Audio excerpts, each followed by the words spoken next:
One. Well, hey, Dave Melinda here, Positive Polarity Podcast. Hope things are going awesome for you this week. I got kind of a fun, interesting, different question, and I want to unpack this with my guest today. And it's kind of an interesting question, and it's more of a statement. And it's like I hear people all the time say, "You know what? I've been doing this my whole life, whatever it is, and how in the world do I transition into owning my own business?" And I want to unpack that today. I'm honored to be hanging out with Dave Gulas. How are you today, my friend? Hey, excellent, Dave. Thank you for having me.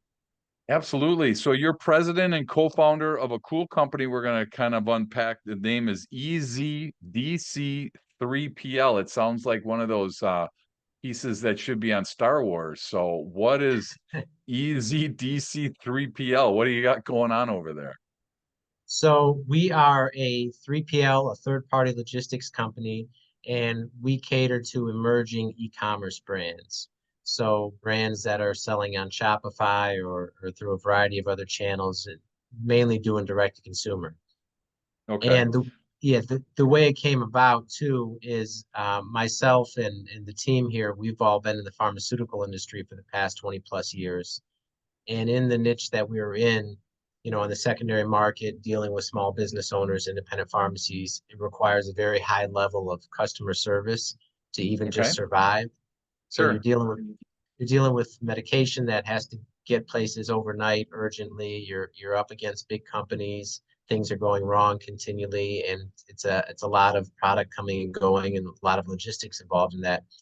And we're looking for ways to diversify into another industry. And we saw a lot of issues within e-commerce 3PL where brands, particularly emerging brands or maybe ones that didn't have a stellar package volume, get subpar service or even get locked out completely of other 3PLs. We just saw a lot of complacency there. And we thought we'd be an excellent fit for that based on our brand of customer service. And we had the opportunity and we just jumped in and did it.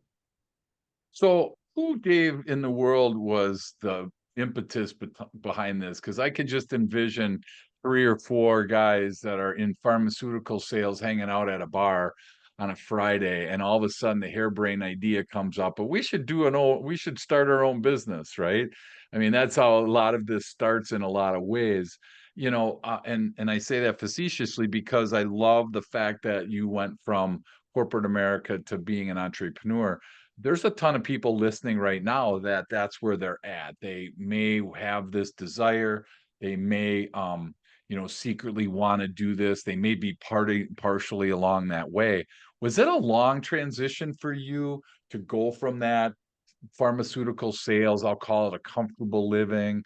You kind of got in after 20 years, you kind of got in a habit of just doing the same thing. Was it how long, first of all, how long was that transition from your pharmaceutical sales to owning your own company?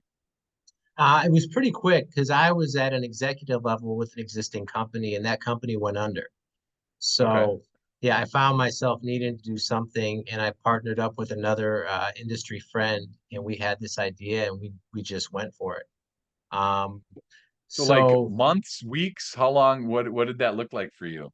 probably like less than 2 months. Okay. Yeah, so pretty Wow. quick. Okay. And yeah, and I've been in sales my whole adult life, my whole career. So I've Yep. always been and I've always been good at it. So I've always been into personal development and sharpening my skills and doing whatever I can do to be the best version of myself and affect my performance positively. So I've always been in that habit and that mindset. And, so I knew I wanted to have, be an owner of a company and control my destiny. And, when the opportunity presented itself, I just, especially given all the corporate experience, there was a lot of valuable experience there and seeing the inner workings of a company and being involved at a high level there. And, sales has always been my specialty too. So Sure. um, this seemed like the right fit. And granted, it was in a new industry, but something that we had some experience doing given our logistics from the pharma world. And yeah, we just went for it. Wow. So did you have a family to convince? Did you have, people that you had to like, hey, guess what? I got a really great idea. Or was it just kind of a natural progression, do you think? Yeah, I mean, it was natural. Yeah, I do have a family, but I've been the provider for the family for many years, and and my wife's amazing, and she know manages the household and is very hands-on with the kids and everything they do. And we've always just, we make decisions together, but she's always trusted me and believed in me, and yeah, this was no different. Wow, that's pretty cool. So I'm just curious, if you wouldn't have experienced that closing of the doors, so to speak, do you think this still would have happened? Would it have taken a different form? I mean, if you thought through what would that have looked like, or have you not invested any time in that? Nah, I mean, it's hard to say, right? Because if things would have worked out differently, because they worked out the way they did. Yeah, But yeah, I always try to, live without regrets and clearly, learn from mistakes or decisions or whatever may happen. But I'm a big fan of, not just making the right decisions, but, when you commit and you believe in something, like making that decision right and just yeah. doing what's necessary to move it forward and make it a success. Sure. And I think a lot of people, Dave, that are listening right now, they feel like inadequate because they don't know enough about how to start a business. There's a lot of unknowns. There's a lot of things that come up that obviously had no clue about. For you, you had mentioned that you had exposure at the corporate level, seeing some of that stuff. Were there still a lot of things that you were surprised by as you owned and started your own business, or were you pretty prepared by that time? Yeah, I mean, numerous things, right? Like, I'm naturally optimistic and, I put a lot of action in, but I expect good things to happen, but it certainly didn't take off the way I envisioned. And, a lot of roadblocks popped up and things I didn't see coming. Those are Yeah, just things you have to deal with along the way. Um, but yeah, I think that the sales career and just being used to, how difficult that is and what you need to do to be successful. I mean, that prepared me a lot. And then probably the biggest challenge and transition for me was just the realization that I needed to build a personal brand and really be out there as the face of the company to really get it to where it needs to be, where I didn't have to do that prior within the industry I was. sure. So did you talked about personal brand before we jumped on today. And so, a lot of people that are in corporate probably don't even understand what those two words mean together. So for anybody that doesn't understand that, what does personal brand mean to you, Dave? Yeah, it's just, I mean, you are your personal brand. So what do people know you for, and what do people think of you when they see you? And I had a very small brand, so to speak, within my industry, very niche, but I mean I wasn't out there publicly doing a lot of stuff, right? I was never a social media guy. I'm naturally very introverted. And so I was just, more task oriented and focused within my industry, where within logistics too, people really have to be able to find you. So I had to really get out there and post on LinkedIn every day and grow my network, do a ton of networking calls, get out to a lot more shows and just meet people and just really understand all the inner workings of this industry Sure. and where the opportunities for us would be. So did you have somebody like mentor you, because that those things that you brought up, I'm guessing there's people right now listening to the show that probably have never even thought of that. I run into people, Dave, that want to start their business and they have this kind of this blind spot where they think, hey, all I have to do is, secure the domain name, get a small website, get an ad, throw an ad in Google or put my, get my shingle up. There's this misnomer of if you build it, they will come, field of dreams type of thing. You mentioned that it was a little bit rockier than you had hoped it would had been. Did you have that thought process that, hey, all I got to do is a few things and people are just going to start following me and finding me? Was that your thought process at the beginning? Um, not quite like that, but there's companies, right, that sell leads and you can get leads too. So we started doing that, and I closed the very first lead I ever got, ironically enough, right? So I got off to a good start, but then thereafter I Sure. had a slump, and I went to an industry trade show, and that's when it Yeah. really hit me like a ton of bricks. Like, wow, no one knows who I am, and there's all these companies that are so much bigger, and they have a presence everywhere, and they're really marketing effectively. They're all over social media. And I Yeah. felt like invisible within this industry. So that's when, and again, right, I knew I had to do similar things, but I didn't know how. So I just started researching online, started talking to people, contacting people. Um, I hired someone initially that was like from one of these freelancer websites. That was a total disaster, right? They were trying to have me spam people and that type of thing, and I didn't even want to do Sure. that. Then I started searching and interviewing some different firms, and I found one that was they were just the perfect fit, like boutique firm, two women with a lot of marketing experience, a lot of social media experience, and they gave me a great deal to get started, and we just started working together, collaborating, and I started learning all the ins and outs of what you have to do to really be active on social media and grow a following and Yeah. establish a brand. Well, and I think this is where a lot of people in corporate kind of mix marketing and sales together, right? They kind of say, "Hey, it's the sales and marketing company team," and nothing could be further from the truth. You had grown up in the sales side, excuse me. Um, and so were you aware of how to get the phone to ring? I always think marketing gets the phone to ring and then sales takes it from there in the simplest form. That's how I identify that. So I'm just curious, were you skilled or well versed in the marketing side, or is that why you needed those people to kind of help you along in that spot?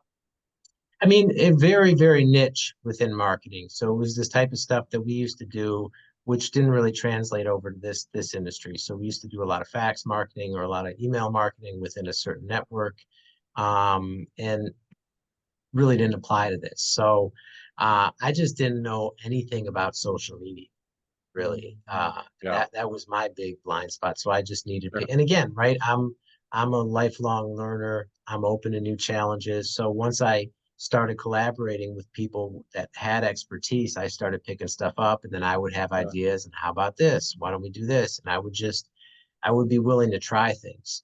So I yeah, think that's a big part of it too, and just having a bias for action and sure. try things and realizing too. I mean, mistakes aren't that's how everyone learns and that's how everyone moves forward. And you have to really be willing to act, assess, adjust, and then repeat and continue to act Sure. and move forward. So that's how I just try to stay in motion and continually, taking action and moving forward and adjusting based on the results. And that's how I've been able. Gotcha.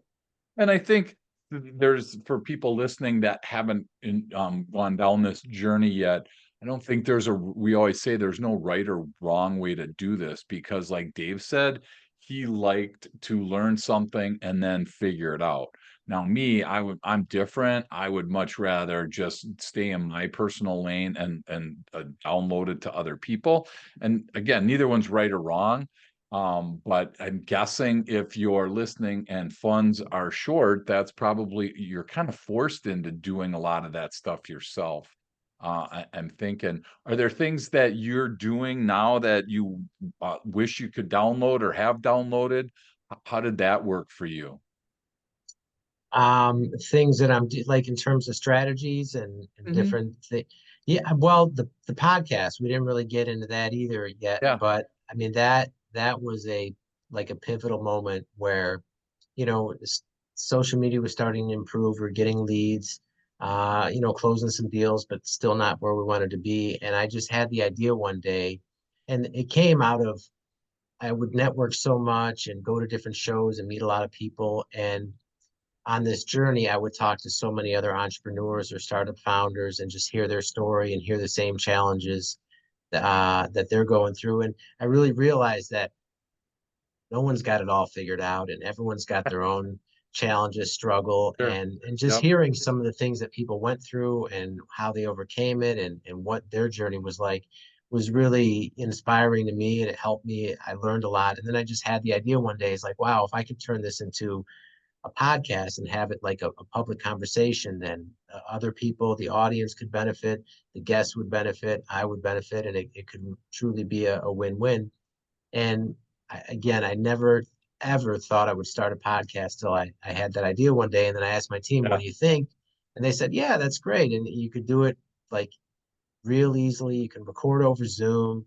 You can host on YouTube. You can get started. And then so we put it on announcement before anything was done just to see Sure. what type of response. And it got a great response on LinkedIn. And I immediately had people volunteer to be guests on the show. And I literally booked a guest as quick as I could, and I just recorded Yeah. and we post. And so all within less than 30 days from when I had the original idea, we were published on YouTube.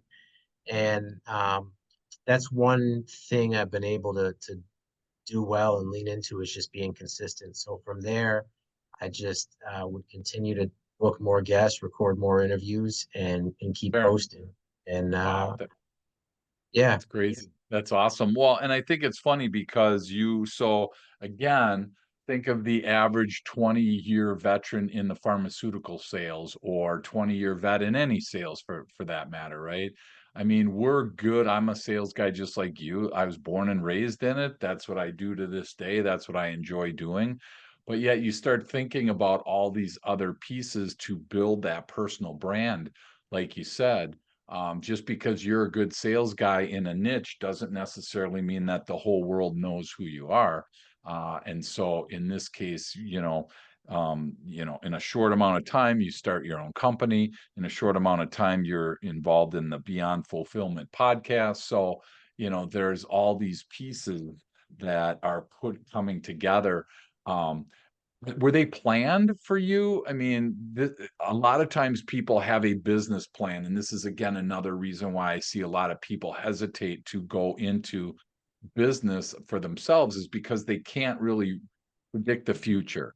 They can't really read the future. So then they kind of go the opposite way and use the magic 8 ball as their, purpose in how they're going to grow their business. So how much intentionality is going on right now for you in your path, Dave? there's certainly intentionality, but you hit on a big point, is and I trust me, I have a lot of conversations with people, and I hear this. There's like this analysis paralysis where you're too focused on every little detail being right and perfect before you start, when in Yep. reality nothing's ever going to be perfect, and imperfect action will always move you forward. And even if you take the wrong action, the fact that you got in motion, made a decision, did something, tried it, even if it didn't work out, then you can learn from that, continue to move, and see where you end up from there, and just adjust and course correct along the way. So that's how I've been able to do it. And granted, it's messy at times, but I talk to so many people too, even on the podcast. A lot of people have complimented me on that, because it's done wonders for the business. It's helped us. Our close ratio has gone way up since I've Sure. been on the podcast. And just the simple fact that I'm out there posting videos every day, people see that I'm not hiding and that I'm available. If there's particularly if they're trusting us to house their inventory, fulfill their orders. I mean, it Right. gives them peace of mind seeing that I'm on video every day, and I'm not going anywhere. Um, but yeah, so many people said, wow, I've wanted to start a podcast. I just couldn't do it, or I bought equipment, and they get stuck with all the details. Yeah. Or we just started recording and posting and continue to, and even this last week, we made some really big adjustments and some improvements. But I've never strayed from the core. The core principle is like the conversation is the most important thing. So the tech Sure. doesn't have to be perfect. The whatever doesn't have to be perfect. The fact that I'm having a real conversation and someone else is being heard and getting their story out there, and we can continue to publish and improve upon that. Yep. That's what's helped it be successful so quickly. That's awesome. Hey, we're gonna take a quick break, and when we come back, I want to kind of unpack this e-commerce thing. That's such a buzzword, but I'm not sure everybody fully understands it. So I'd love to get your feedback on that, Dave. So we'll be right back. Welcome back, everybody. I'm honored to be hanging out with Dave Gulas, who is the president and co-founder of EZDC 3PL. So now I've got that forever in my mind that that's like something from Star Wars. So super cool. There's also a brand new website, freightbydave.com. So we'll talk about that. But right now you're in this e-commerce world and I'm not in it, so I don't know what it is. I can guess what it is, but for people listening, I always like to give definitions just so people know what it is we're talking about. So, Dave, when somebody asks you what is e-commerce, what do you tell them? Well, broadly, e-commerce is just anything being sold online. Okay, So, I mean, which is the way of the world these days. I mean, it's, sure, the e-commerce industry itself is, it's like at all-time highs in terms of the number of online transactions there are, across basically every industry. Um, and as far as us for 3PL, so every company throughout their trajectory is typically, if they're starting, just other entrepreneurs that are starting to sell a physical product. So often they started, an entrepreneur starting out of their basement or their garage or just fulfilling out of their apartment. That's how they sure, get going. Or maybe okay, they have a small warehouse and they have a small team, and they're doing it themselves. But within every growth trajectory, there's always that point where basically graduate to outsourcing that fulfillment, because most people don't have an expertise in logistics. And as you continue to grow and scale, all the complexities, if you're not equipped to deal with that, and most e-commerce companies are not, then it just makes sense to outsource that to a 3PL, to a logistics company, so you can continue to focus your efforts and energy on scaling and growing the business, and let others that have their expertise in logistics just to do that. so when I think of like what you just said, I mean, I think there's a like, I don't even think twice. I just, if I have to mail a book, let's say somebody wants to buy a book from me, I just drive it to the post office and mail it, and I don't think twice about it. Obviously, that's not a daily occurrence for us, is because most people buy our books online or buy them in person from Amazon. So do you come in and help people like set that whole thing up if all of a sudden, I was selling hundreds of books a day and I was no longer able to go to the post office and do this, at that level? Is that something that is that where you come in and try to help that out then, or help me understand what that looks like? Yeah, absolutely. So, yeah, like you said, if you're up to hundreds of orders a day, just think of the complexity. Someone's got to pack all those orders. You have to track your inventory. You have to get all those handed off to the carrier. So all those processes too, where we'll house the inventory for them.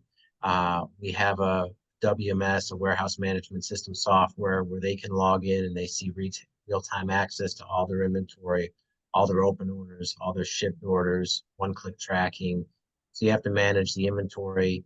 And then as you get into scaling the cost of shipping, if you're not doing a significant package volume already, we're going to be able to, just based on all our volume, is give you a much more competitive rate for your parcel.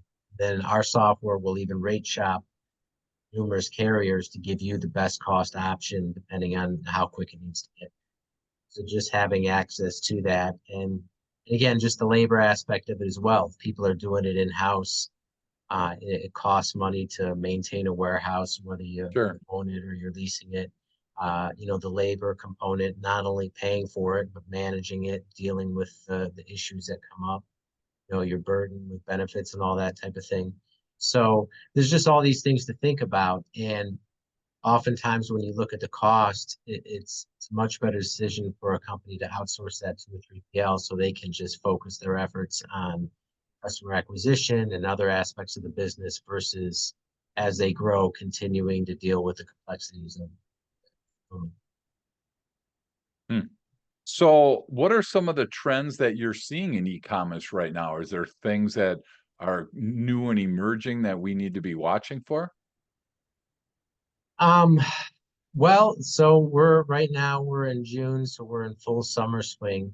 So really everyone's just getting ready for Q3 and Q4. I mean, Q4 within e-commerce is like that's the when you get into Black Friday, Cyber Monday, and then the whole holiday Christmas season. I mean, that's like the Super Bowl of e-commerce. So, everyone's just getting positioned and thinking about that, but obviously handling their day to day. And we deal with a variety of industries, whether it's apparel or beauty or supplements or home Sure, goods.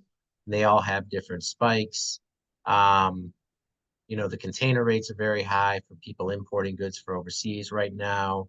There's speculation that's going to get even higher in terms of the rest of the year. So that's always a concern.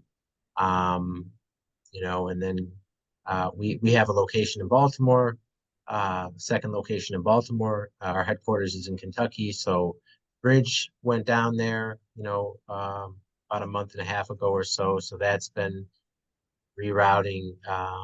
That's caused a lot of issues in terms of uh, ship time and logistics time and stuff coming over. So, I mean, there's always things going on, but it's really, I mean, the customers we deal with, I mean, everyone's business is unique, so they're just focused on the specifics that they have to deal with within their own business. sure. Wow. I'll tell you, there's a lot to deal with in a day-to-day from a business perspective, and then you add in, I mean, like I've never really had to worry about getting a product to the end user because I was the product and my words were what they were buying. So it was, focused on that. And then, like you were talking about before, the personal branding was where I focused my attention. So this whole shipping thing is a whole nother piece. Fast forward as we start to land today. So you're into this Beyond Fulfillment podcast. So how did that, again, I feel like listeners, are seeing this transition again from a pharmaceutical or, from corporate America, jump in to start your own business. And then all of a sudden, this podcast piece came up. So, again, I'm just curious how it's helping your current business today, with having guests from around the world on your show. I'm just, how does that add value to your easy DC 3PL type of company? I mean, the biggest thing too is like if you think about sales, and let's just take the 3PL industry, so many and there's about 10,000 or so 3PLs nationally. And so many of them operate as faceless, nameless companies. And so if you're thinking about a brand and they're going to trust someone to not only house their inventory, but to fulfill their orders properly, they want to know who that person is. So Sure. within that industry, just being out there, being visible and letting my personality show on the podcast, people get a glimpse prior to who I am.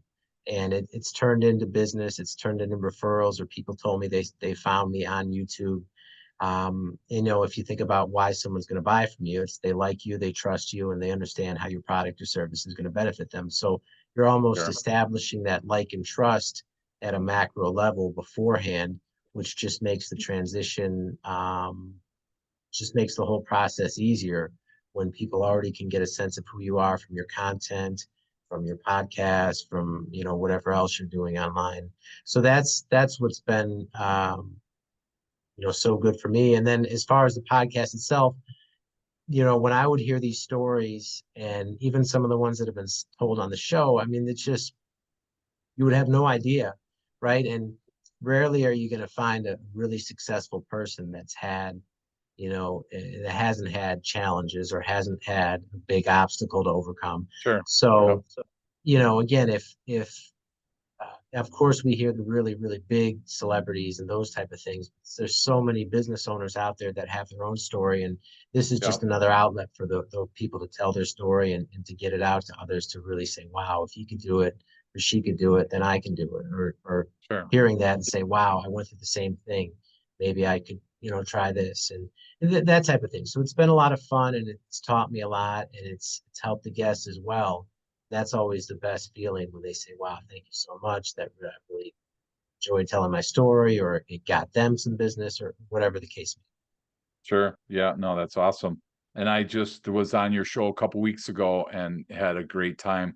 And I just think it, to your point, Dave, it's nice to know that there's other people out there that are experiencing some of the same things that you are, or I am, or they are, right? So I think there is some, I don't want to say misery loves company. There's just something about knowing that somebody's gone through this, like you mentioned early on.